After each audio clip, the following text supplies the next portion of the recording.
Good morning, Bernard. How are you? Good morning, Dr. Priscilla. I'm Okay, ready. go ahead. Continue. Pubs and their signs. The pub, people say, is the heart of British social life. More than just a place for drinking, it's a place where people gather to talk, to discuss, to do business. Each pub is distinguished by this name, usually displayed on a decorative sign hanging outside the building. Looking at these signs, we can get a fascinating glimpse into local history, as Andrew Rossiter reports. Okay, so Bernard, today we're not going to read the article. We're going to talk about the article and some of the vocabulary. If we Okay, look at this picture, and we just read that they are they're famous for their signs and probably the architecture. Can you describe this picture that you're looking at for me? oh, this picture is the picture of on one of the oldest pub in England, and Mm-hmm. probably the most oldest in England. It's called the Old Trip to Jerusalem. Mm-hmm. We can see that the roof is very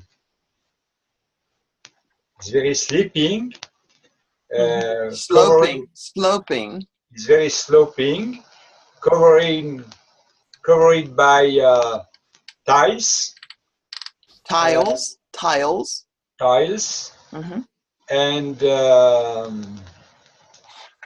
it seems an old buildings.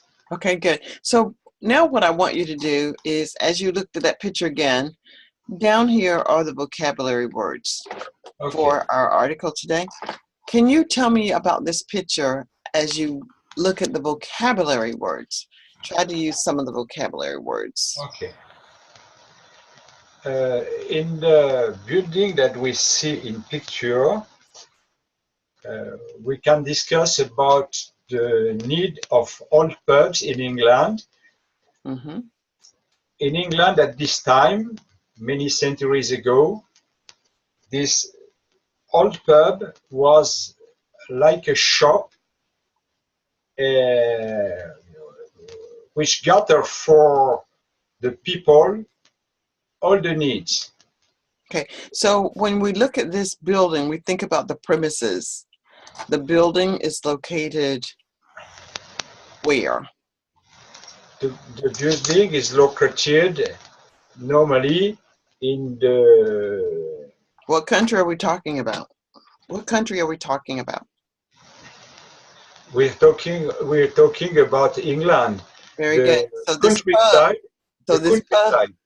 right. So this pub is in England, on the premises in England. If we look at the building, the status of this building, which is the condition, we can see that it's an older building and perhaps it is a brewery.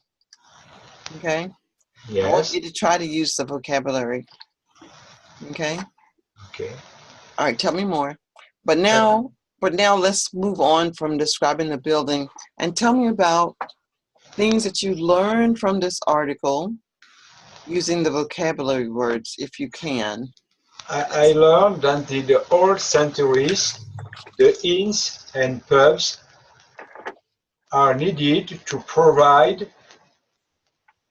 what, to provide what it was necessary for people, so they can't afford the inns and the inns and the pubs gather it for people what was necessary for their lives. Mm-hmm. Uh, and in the old century, it was also a place where the knights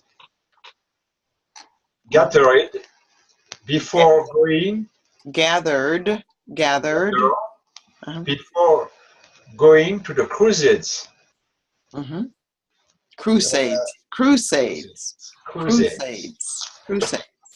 On the on the wall of the hymns, there's an emblem, which is a symbol that will, thanks to this symbol, we can imagine who was the owner of the hymn. For example, often most of the hymns and pubs happen to own to a lord or duke close to the inn. Very good.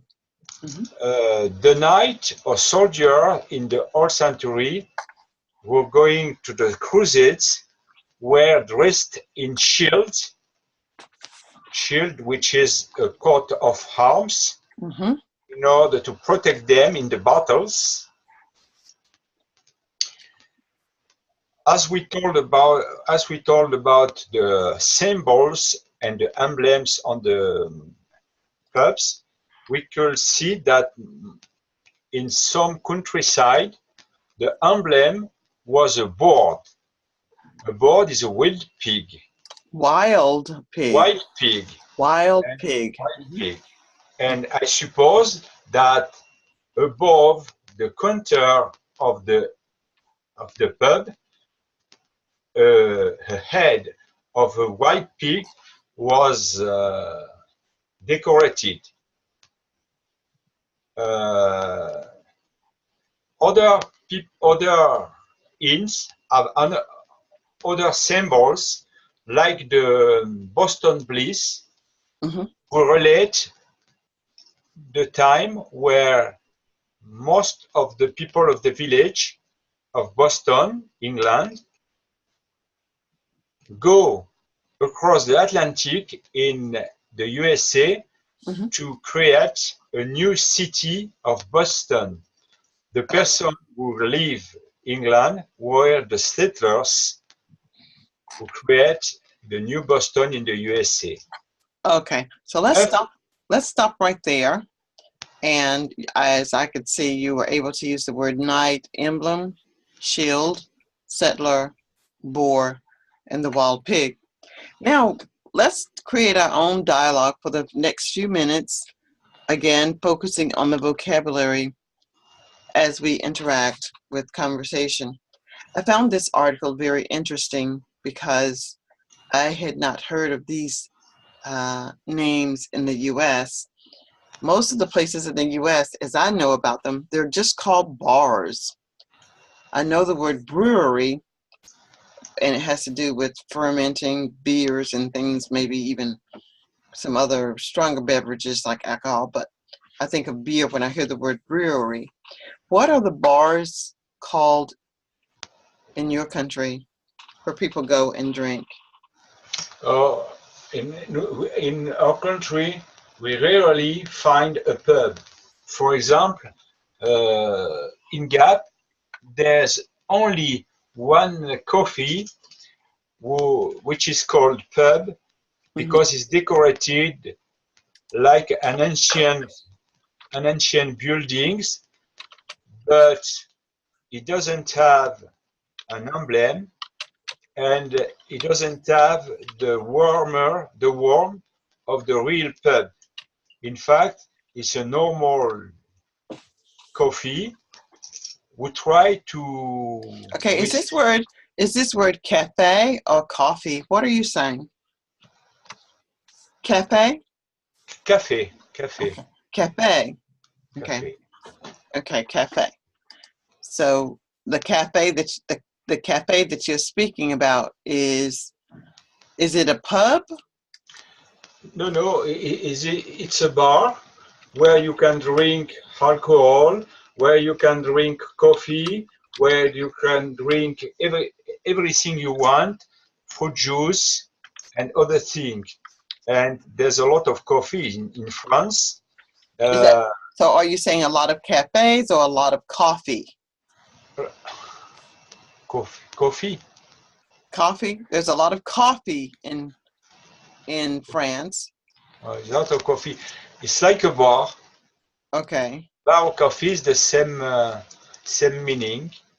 Mhm. And some of them, in order to have more customers, try to decorate like a pubs, Okay. but they're not real pubs, because in the pubs in England, I suppose you find an atmosphere, a quietly atmosphere, warm atmosphere, Hmm. where people could gather and discuss of all the things of the life. In France, when you go to a coffee or a bar, you just drink. It's not a social local place. Uh-huh. Yeah. So for me, I think when we go to a bar, we usually go to the bar in the evenings to relax, chat with friends, maybe even watch games on the TV, like sports games that may be playing at the time. Well, the article itself was full of vocabulary. It's a very advanced level of reading. I've recorded the article for the benefit of advanced students listening to good reading, paying close attention to the punctuation and the enunciation of the words. All right, I'm going to pause the video at the moment. Do you have something else you want to say before I stop the recording? No. I Okay. just can say that I read this article before the lesson 4 times, because as you say, it's an advanced lesson and it was a bit difficult for me, particularly because there's a lot of proper names who Mhm. are difficult to pronounce. Okay. So did it help to have the recording before class started? Oh yes, of course, Okay. I can work on it. All right. Then I'll start doing a few more of those during the recording before class. Then you can take a listen. All right. I'm going to stop the recording now.